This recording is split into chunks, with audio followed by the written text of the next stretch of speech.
under the impression that there weren't going to be any bee aficionados in the room, and that has already been proven wrong, so we're in for a ride.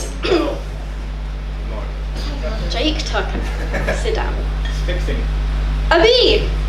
For those unfamiliar with the concept, what I want to talk about bees today is how rad they are, basically. But basically, in terms of intelligence, individual and central intelligence of bees, because what else do you need from life? Bees, as it turns out, are really good at puzzles, like way better than I am at puzzles, which I take personally. Bees can recognize people.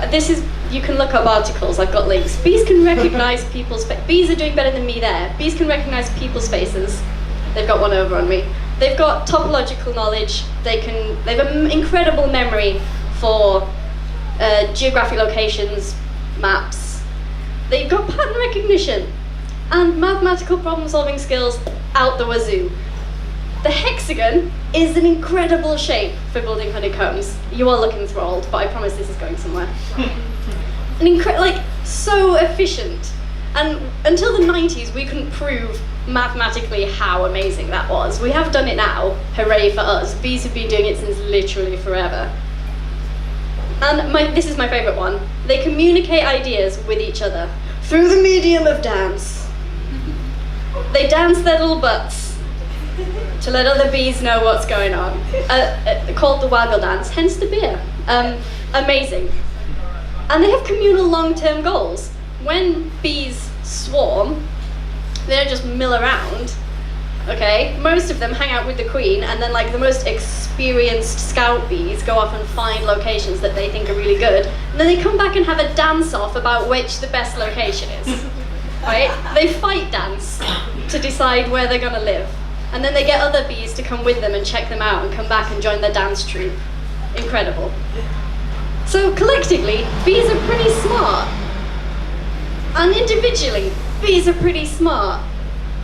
And this quote, John Castro's article, "You Have a Hive Mind," to watch a group of bees is to see a frenzy of different interests coalesce into a single clear thought. A whole host, thousands of individual thoughts and impressions and drives moving an entity to a single goal. Psych, this talk isn't about bees.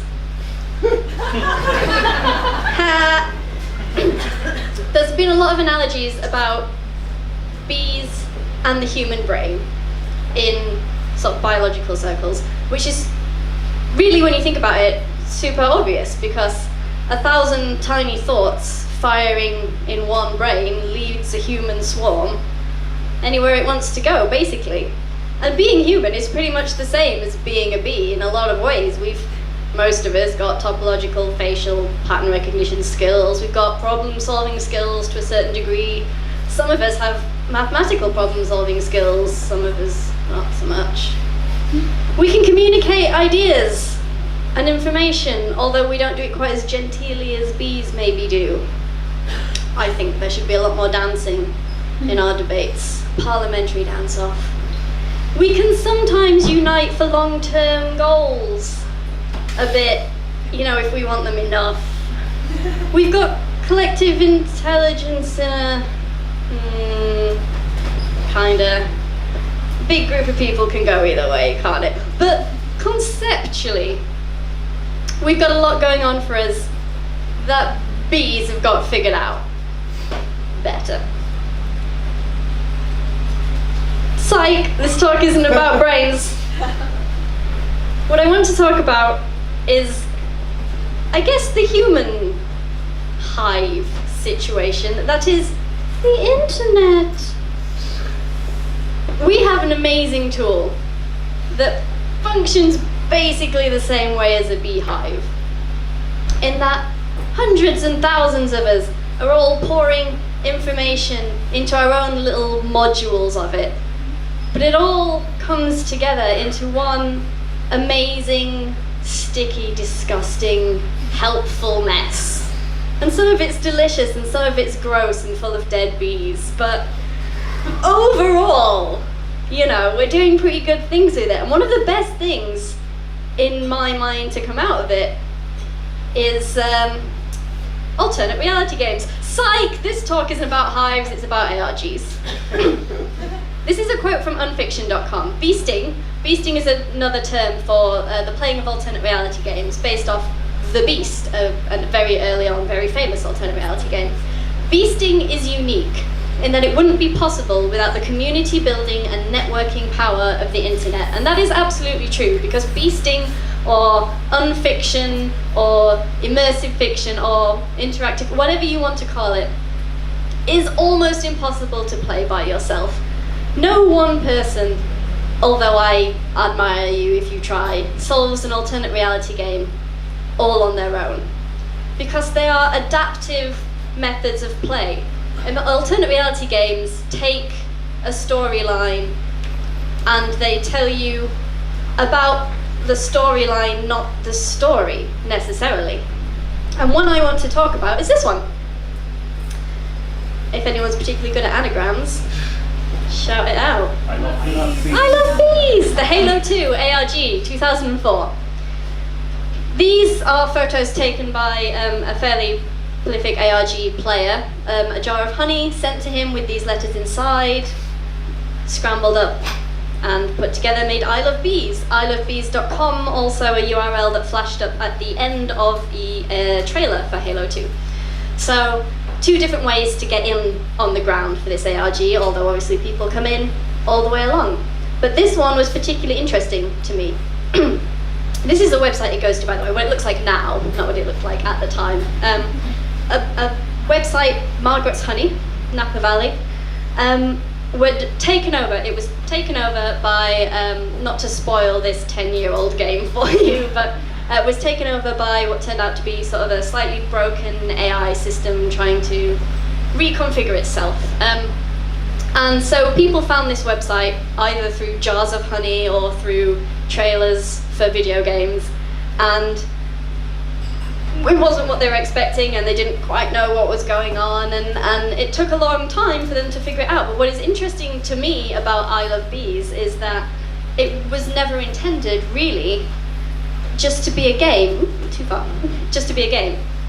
Because 42 Entertainment, the company behind, the driving force behind I Love Bees, knew exactly what they were doing with I Love Bees, because what they wanted to see more interesting than the technical fact of being paid to promote Halo 2 was how collective intelligence gathers and evolves around alternate reality games, how people can be like beehives and solve something incredible. And it worked amazingly well. This game was enormous, even for alternate reality games. This game was huge. It spanned an enormous geographic location. There were 40,000 audio clips involved in the solving of this game, as far as I'm aware. There were hundreds and thousands of players. There was a core group of players, the beekeepers. They were seen as a bit of a small faction. That was about 4,000 players, 4,000 people. And a big part of this game was longitude and latitude locations. Physical locations on this earth that you can go to. And they were provided with very little information about them. It was a place and a time. And there was a bit of an argument in the beekeepers about what this meant, which led to the dance-off of the beekeepers. Like bees fighting for their new home, our beekeepers danced off for the future of their game. The split into 3 factions, a literal translation of this, we need to be at this place at this time. A relative translation, the location is not as important as what is in the location. And a numerical translation, which was these numbers, the place doesn't matter. It's a code, it's a problem we can solve mathematically. And they postured on the internet like you do. They waggled their bums at each other like little bees. This is not actually 100% true, don't quote me on that. They may not have danced. And And eventually they came out with a unified, correct theory. They solved their problems like bees do. And how they solved it basically was 2 of them were almost impossible to be proven to be true, so they went, well, the 3rd one it is. Relative and numerical solving turned out to be very difficult, so they went, let's make sure there's someone at this place at this time for all of these. And it worked out. They were payphones. They were audio logs coming through payphones. And over huge areas of distance, individual humans, individual bees strove for the good of the hive. Individual messages were taken and came together into a central collective intelligence that helped solve the puzzle. Although intelligence is a strong word because there is some anecdotal evidence of one of the humans involved in this trying to stay by a payphone during Hurricane Ivan, meaning the puppet master had to break character and tell him, dude, this is a hurricane, leave. Put the phone down and go. So individually, maybe we're not always all that smart, but collectively, we're pretty smart dudes. We can do good stuff. And this quote, I think, sums up the whole amazing theory of alternate reality games. In order for any of us to move forward, we all have to move forward.